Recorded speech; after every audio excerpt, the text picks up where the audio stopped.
Junkin' Fool and Debbie over here in Porterville. So we're out here working on the International again. I think we might be getting somewhere. I had it fired up, it run out of fuel. So I got a gas tank kind of rigged up, but then I got a drippy carburetor, so I lowered the gravity feed. But I think we can run the gas out of the carburetor without burning it up. I actually got my new points, plugs, condenser. I haven't put the wires or cap or anything. So I got the points hooked up, so I don't want to lollygag around over here. Debbie, you want to film and maybe see if we can get some of the exhaust and the motor and stuff and the pretty leads we got over here? Sure. Over here in Porterville? Yes. Hello, everybody. Hope you're having a good day. Okay, let's see. Where's that starter thing?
I think I was trying to hook my gas tank back up here and hold the camera, but I think I might have run out of fuel.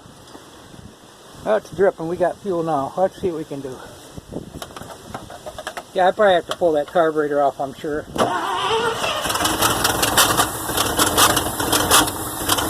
Flooding out. When you're hot, you're hot. I better get that gas from out of there.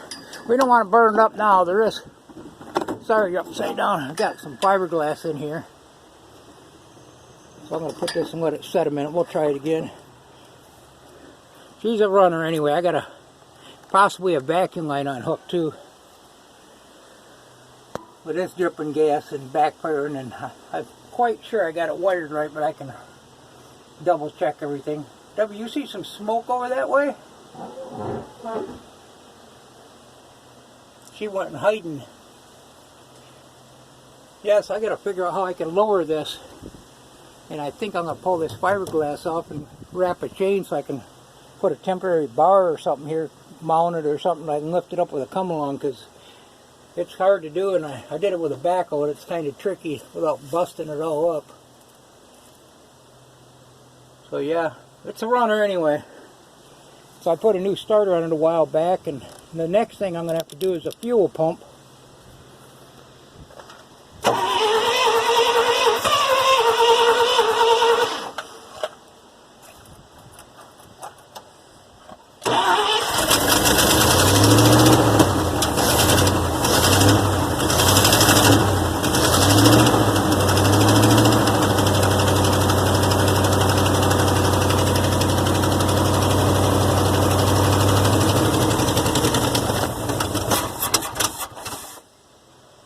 Yeah, she's starving for fuel now, but so I gotta pull the carburetor off. Look at this thing smoke. I guess it was, I think the guy said 10 years since it'd been running. So it's cranking pretty easy now. I do got a hook to the bus. Got a little smoke on this side. I think that's just exhaust burning, Debbie. It's probably because I flooded it out, and it's got the oil build up over the years. And Well, yay, it's a runner. yep. So now I can, whoops, I'm upside down. Sorry about that. That makes it better. Yeah, now I can go ahead and price a fuel pump. take that carburetor off there, and I already put a accelerator pump in that carburetor because it was pouring gas around. It's possible I didn't get the screws tight enough. I think I did though, but probably do a good overhaul on it now. Yeah, I did squirt a lot of oil down these cylinders because it was cranking slow when I got it, when I started messing with it. And I put training fluid and stuff down the cylinders to free them rings up, so that's a lot of the smoke we're seeing.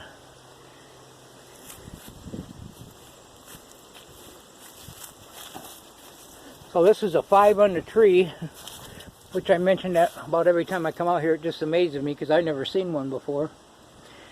And I did take the ignition switch out. I was thinking that was a problem. So I'm going to have to get a new one of them. But look at these trees. They're really cool. Just tells me I don't like what's coming, but you got to deal with it. Orville's alright. I sure wouldn't want to live in the city. So anyway, it's a runner. Get it movable, get the drive shaft down there. I got to figure out how to... I got to put a slave cylinder or whatever they call it on the clutch. Clutch is hydraulic, and it's hitting the bus there. And there's the gross vehicle weight that I couldn't find before.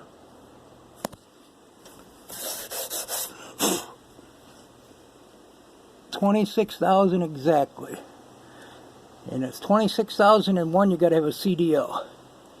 Which I do got, but I don't keep up on the medical card. And a 5-speed on the column. I'm still looking for a parts one, but what do I need? I need a window, driver's side window. There's the radio.